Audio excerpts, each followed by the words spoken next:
வணக்கம் நண்பர்களே.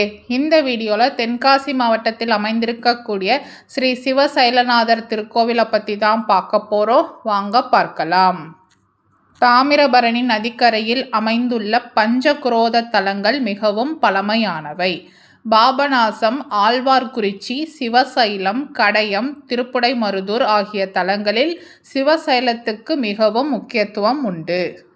ஈசனின் சுயம்பு லிங்கத்தை தரிசனம் செய்ய விரும்பினார் அத்திரி. அகத்தியர் வழிகாட்ட மேற்கு மலைத்தொடரிலுள்ள திரிகூட பர்வதத்தில் தன் மனைவி அனுசுயாதேவி, மகன் தத்தாத்ரேயர், சீடர் கோரட்சகர் ஆகியோருடன் வந்து தவம் செய்தார் அத்திரி. ஒரு பௌர்ணமி நாளில் பூஜைக்கான கடம்ப மலர்களை பறிக்க வனத்துக்கு சென்றார்கள் அத்திரியின் சீடர்கள். வனத்தில் ஒரு பாறையின் அருகில் கடம்ப மரத்தின் அடியில் பசுக்கள் தாமாகவே பால் சுரந்து கொண்டிருப்பதைக் கண்டு திகைத்தனர். அருகில் சென்றபோது அங்கே சிறிய சிவலிங்கத்தை கண்டனர்.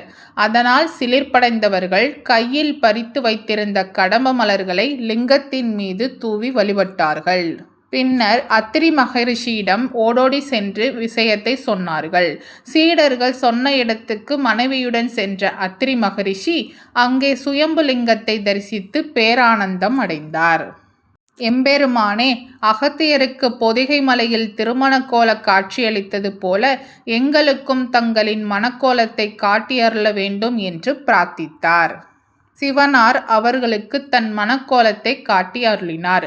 பெரிதும் மகிழ்ந்த அத்திரி மகரிஷி, எங்களுக்கு கிடைத்த இந்த பாக்கியம் இங்கு உம்மை தேடி வரும் பக்தர்களுக்கும் கிடைக்க வேண்டும் என்று வேண்டிக் கொண்டார்.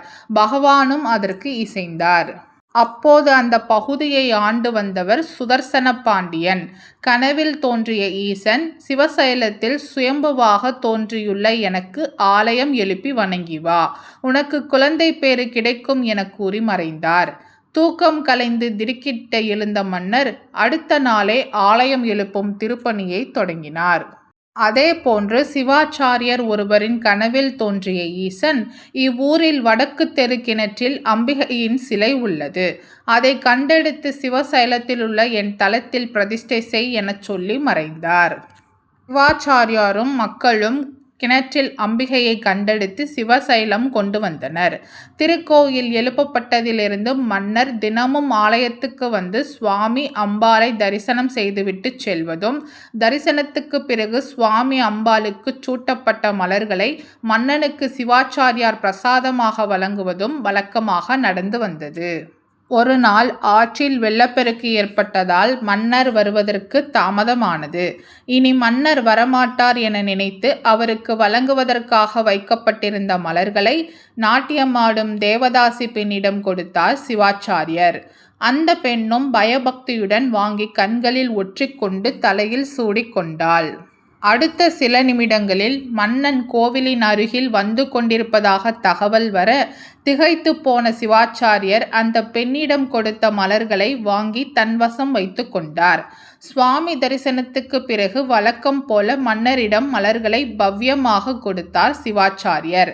மன்னன் அவற்றை பெற்று கண்களில் ஒற்றிக்கொள்ள போன போது நீளமான தலைமுடி ஒன்று இருந்தது. சுவாமிக்கு சூடிய மாலையில் தலைமுடி எப்படி வந்தது என மன்னன் கேட்ட கேள்விக்கு பதில் சொல்ல தெரியாமல் விழித்த சிவாச்சாரியர் பின்னர் ஒருவாறு சுதாரித்து கொண்டு, மன்னா, சுவாமிக்கு நீண்ட சடைகள் இருப்பதால் அதிலிருந்து ஒட்டிக்கொண்ட முடியாக இருக்கும் என்று சிவசைலநாதர் மீது பாரத்தை போட்டு ஒரு பொய்யை சொன்னார். மன்னர் வியந்தார்.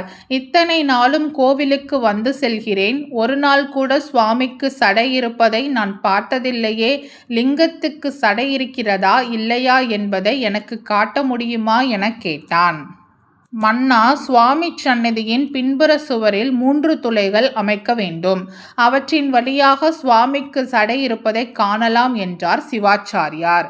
நாளையே துளையிட்டு பார்க்கிறேன் என கூறி சென்றான் மன்னன். சிவாச்சாரியர் கலங்கினார். ஈசனே, என்னை மன்னித்து காப்பாற்றிட வேண்டும் என்று இறைவனிடம் மண்டியிட்டு வேண்டிக் கொண்டார். அப்போது நாளை கற்பூர ஆராத்தியின் போது சடாமுடியுடன் காட்சியளிப்பேன் என அசரீரி ஒலித்தது. மறுநாள் மன்னரின் ஆணைப்படி சுவரில் 3 துவாரங்கள் இடப்பட்டன. துவாரங்களின் வழியே மன்னர் கவனித்தார். கருவறைக்குள் சிவாச்சாரியர் கற்பூர ஆராத்தி காட்டும்போது லிங்கத்தின் பின்புறம் நீண்ட சடைமுடியுடனும் அதில் மலர்கள் சூடியிருப்பது போலவும் சிவசைலநாதர் காட்சியளிக்க திகைப்புடனும் சிலிர்ப்புடனும் வணங்கிய மன்னர் சிவாச்சாரியரிடம் மன்னிப்பு கேட்டார். இப்போதும் கருவறைக்கு பின்புறம் 3 துவாரங்கள் உள்ளன. அபிஷேகத்தின் போது அந்த துவாரங்களின் வழியாக தரிசித்தால் லிங்கத்தின் பின்பகுதியில் முடி போன்ற கோடுகள் இருப்பதை காணலாம். 5 நிலை ராஜகோபுரத்துடன் திகழும் இந்த ஆலயத்தில் சுவாமியும் அம்பாளும் மேற்கு நோக்கி தனித்தனி சன்னதிகளில் காட்சியளிக்கிறார்கள். இங்குள்ள ஈசன் அத்திரி முனிவர் வழிபட்டதால் அத்ரீஸ்வரர் என்றும், மன்னனுக்கு சடையுடன் காட்சியளித்ததால் சடையப்பர் சடைமுடிநாதர் என்றும் அழைக்கப்படுகிறார். அம்பாள் பரம கல்யாணி 4 கரங்களுடன் காட்சியளிக்கிறார். கிழக்கு நோக்கி ஸ்ரீ சைல விநாயகர், வலதுபுறம் நெல்லையப்பர் காந்திமதி அம்பாள் சன்னதிகளும், இடதுபுறம் வள்ளி தெய்வானையுடன் சுப்பிரமணியரும் அருள்பாலிக்கிறார்கள். சிவன் சன்னதியின் இடப்புறம் தட்சிணாமூர்த்தியும், அம்பாள் சன்னதியின் வலதுபுறம் சப்த கன்னியர்களும், சுற்றுப்பிரகாரத்தில் 63 நாயன்மார்களும் உள்ளனர். கொடிமரத்தின் முன் காலை ஊன்றி எழும் நிலையில் காட்சியளிக்கிறார் நந்திகேஸ்வரர். மன்னனுக்கு குழந்தை பேறு வழங்கிய தலம் என்பதால் இங்கு வந்து வழிபட்டால் குழந்தை பாக்கியம் கிடைக்கும். அம்பாளின் திருப்பெயர் பரம கல்யாணி. ஆகவே திருமண தடை நீங்க இந்த அம்மனை வணங்குவது விசேஷம்.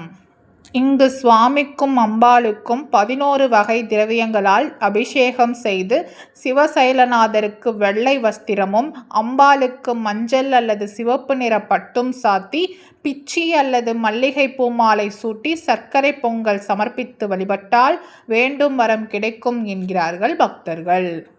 அம்பாள் சன்னதிக்கு நேரெதிரில் உள்ள உரலில் திருமணமாகாத பெண்கள் ஒரு கைப்பிடி விரலி மஞ்சளை போட்டு இடித்து அதில் ஒரு துளியை நெற்றியில் பூசிக்கொள்கிறார்கள்.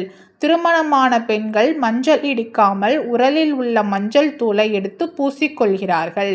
இதன் பலனாக கன்னி பெண்களுக்கு விரைவில் கல்யாணம் கூடி வரும். சுமங்கலிகளுக்கு மாங்கல்ய பலம் வாய்க்கும் என்பது நம்பிக்கை. விவசாயிகள் மாடு, டிராக்டர் போன்றவை வாங்கினால் இத்தல நந்திகேஸ்வரருக்கு அபிஷேகம் செய்து உளுந்து நைவேத்தியம் படைத்து வழிபடுகிறார்கள். இதனால் அந்த கால்நடைகளை எந்த பிணியும் அண்டாது. வாகனங்கள் எவ்வித விபத்திலும் சிக்காமலும் அடிக்கடி பழுதாகாமலும் திகழும் என்பது நம்பிக்கை. நெல்லை சீமைக்கு செல்லும் அன்பர்கள் அவசியம் இந்த தலத்துக்கும் சென்று வழிபட்டு வாருங்கள். உங்கள் வாழ்க்கை செழிக்கும். இந்த வீடியோ உங்களுக்கு பிடிச்சிருந்தால் லைக் பண்ணுங்க, ஷேர் பண்ணுங்க, சப்ஸ்கிரைப் பண்ணுங்க. மறக்காம அடுத்து எந்த கோவிலை பற்றி பார்க்கலான்றத கமெண்ட்ல சொல்லுங்க. நன்றி மக்களே.